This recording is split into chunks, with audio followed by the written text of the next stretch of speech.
Salut les gars, nouvelle vidéo parce que du coup je reviens du cinéma là et je suis allé voir Joker Folie à 2 et donc du coup je vais vous partager mon petite opinion là-dessus. Alors avant de commencer je vais vous raconter un peu l'histoire finalement de cette suite du coup qui est la suite directe du premier film. Je suis toujours le même personnage, Arthur Fleck, qui est donc en prison suite aux événements du premier film. Et donc il va faire la rencontre de Lee Quinzel, du coup, qui est joué par Lady Gaga, qui va bousculer certaines choses chez lui, et voilà.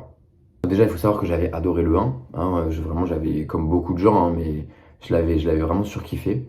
Du coup, à la base, je me disais, quand ils ont annoncé qu'ils faisaient une suite, tout de suite, comme beaucoup de gens, encore une fois, j'étais là en mode... elle va servir à quoi en fait? Le premier film, il se suffit à lui-même. Donc on en a marre des suites qui sont là que pour l'argent, enfin voilà. Et puis après, ils ont annoncé que la suite serait une comédie musicale. Et là, je me suis dit, pourquoi pas?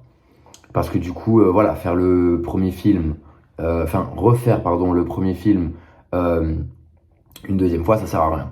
Donc voilà, mais s'ils font un deuxième film pour faire quelque chose de différent, là, pourquoi pas? Quand les trailers sont sortis, j'aimais pas spécialement, c'était très joli visuellement, mais je voyais pas trop ce qu'il voulait raconter. Mais bon, c'est que des trailers. C'est déjà arrivé qu'il y ait des trailers extrêmement mauvais et que le film, au final, soit excellent. Et donc, du coup, quelle est mon opinion là-dessus? Je trouve que le film ne marche pas, en fait. Ça ne marche pas et ça ne raconte rien. Du début à la fin, ça ne raconte rien.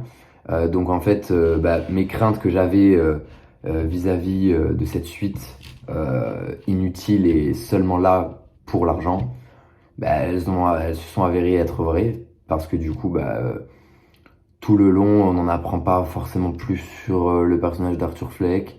Il n'y a pas vraiment un réel développement. Ça ne raconte rien. Vis-à-vis de la musique, alors moi, j'aime beaucoup les comédies musicales. C'est vraiment médiocre. Les chansons, pour la plupart, quand c'est pas des reprises, elles sont inutiles. Elles ne racontent rien. Elles sont même pas. Des fois, c'est même pas. T'as l'impression d'entendre plusieurs bouts d'une même chanson tellement les mélodies se ressemblent.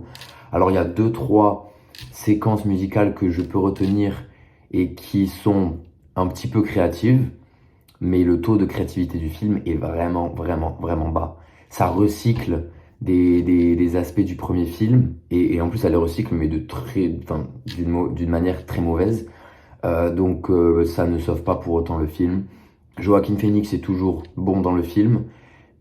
Il n'y a pas vraiment une scène qui m'a marqué vis-à-vis de son acting. Bon, voilà. Et Lady Gaga, elle joue bien aussi, mais j'ai l'impression que je ressors de ce film avec l'impression de ne pas...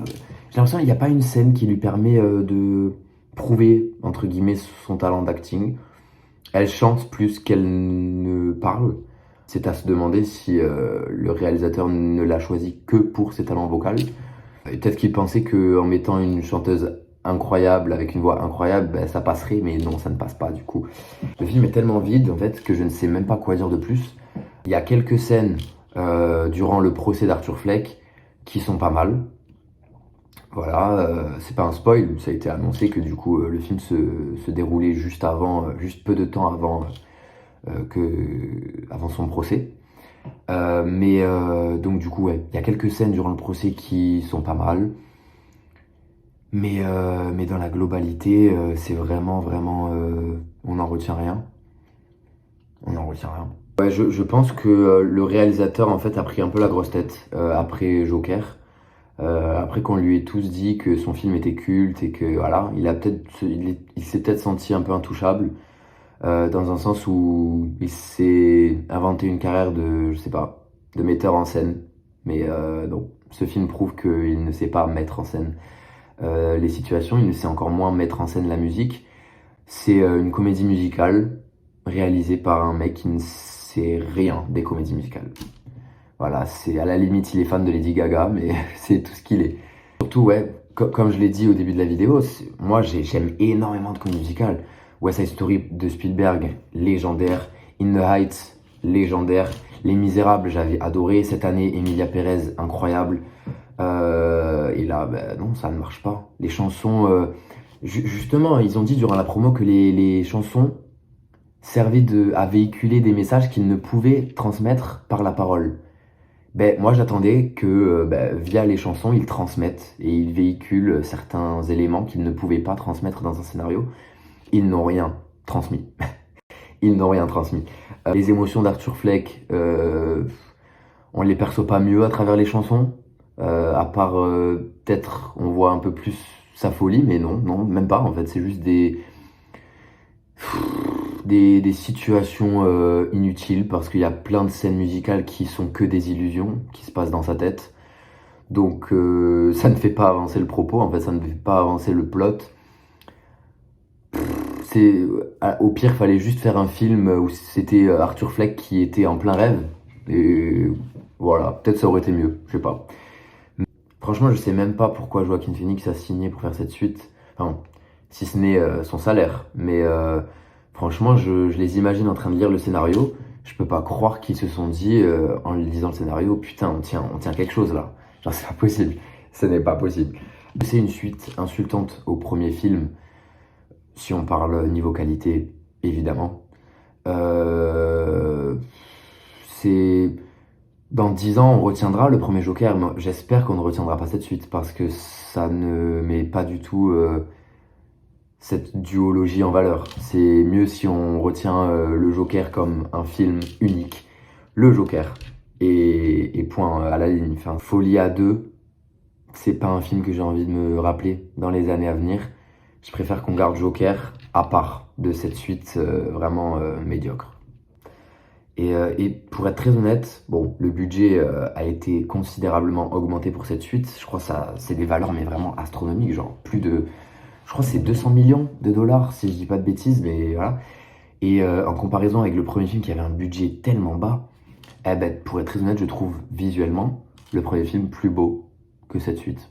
Je me doute bien que dans le budget considérable de cette suite, il y a le salaire de Joaquin Phoenix et de Lady Gaga qui devait quand même peser. Ouais, écoutez, pour conclure, c'est pas le film de l'année, c'est même pas le film de la semaine, en vrai de vrai. Dommage, Lady Gaga, entre ce film puis House of Gucci, elle enchaîne vraiment des films de merde, hein. Enfin, peut-être que vous avez aimé House of Gucci, ce n'est pas mon cas. Mais bon, n'hésitez pas à me dire votre avis dans les commentaires. Si jamais vous avez aimé, ce que vous avez aimé, ce que vous avez moins aimé, ça m'intéresse. Moi en tout cas, ben, je vous dis à la prochaine vidéo. Rien à voir, mais l'amour ouf qui arrive, qui approche dans moins de 2 semaines. Qu'est-ce que j'ai hâte. Bref, moi je vous dis à la prochaine vidéo. À plus.